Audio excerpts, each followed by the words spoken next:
সুপ্রভাত নিউজ 24 আমি অনুসর রয়েছে আপনার সঙ্গে। ফের টলিগঞ্জ রেল ব্রিজের কাছে হাইট বারে বিপত্তি। আজ সকালে হাইট বারে আটকেছে আস্ত একটি কন্টেনার। এর পাশে রাস্তা দিয়ে যান চলাচল হলেও ওই রাস্তায় যান চলাচল আংশিক বিঘ্নিত হয়। হাইট বার কেটে কন্টেনার বের করার চেষ্টা করা হচ্ছে।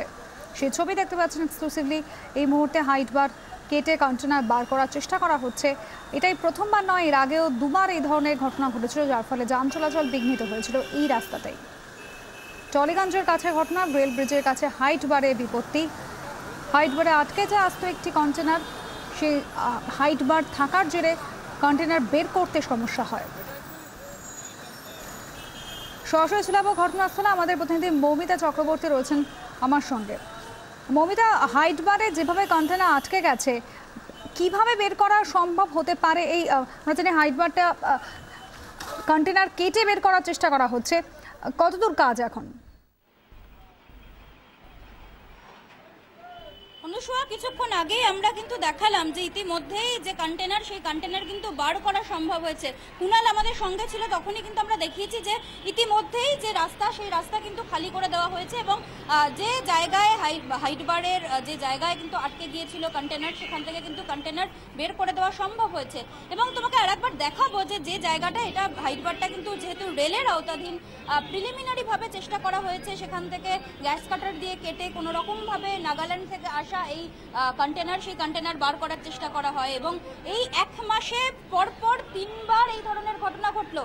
পুলিশ সূত্রে যেটা খবর, রাসবিহারী থেকেই 6:45 নাগাদ এই নাগাল্যান্ডের এই গাড়িটিকে কিন্তু বারবার করে বারণ করা হয়, নিষেধ করা হয় যে যেহেতু এইখানের হাইট বারের যা লেন্থ, সেই লেন্থ অনুযায়ী কিন্তু গাড়ির যা উচ্চতা ছিল, সেই গাড়ি কিন্তু এই রাস্তা দিয়ে যেতে পারবেন না। খুব স্বাভাবিকভাবেই সেই চালক তিনি বুঝতে পারেননি, উপরন্তু তিনি ভয়ে এতটাই স্পিডে নিয়ে গাড়িটিকে এখান দিয়ে আসার চেষ্টা করেন যে সেটা সঙ্গে সঙ্গে বিপত্তি ঘটে এবং সেটি সঙ্গে সঙ্গে আটকে যায়।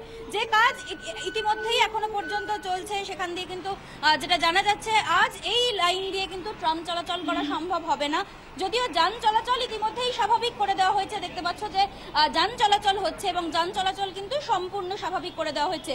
যেটুকু সময় এখানে এই কন্টেনারটি আটকে ছিল, সেটুকু সময়ে কিন্তু যান চলাচল কিছুটা কন্ট্রোল করা হয়। একটি নির্দিষ্ট জায়গা থেকে, সামনের ইউটার্ন থেকে কিন্তু গাড়ি ঘুরিয়ে দেওয়া হচ্ছিল।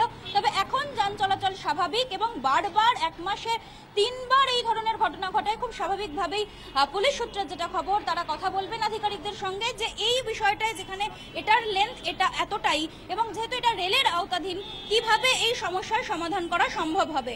অনুসোয়া, ধন্যবাদ মৌমিতা। মৌমিতা চক্রবর্তী আমাদের প্রতিনিধি ছিলেন ঘটনাস্থল থেকে।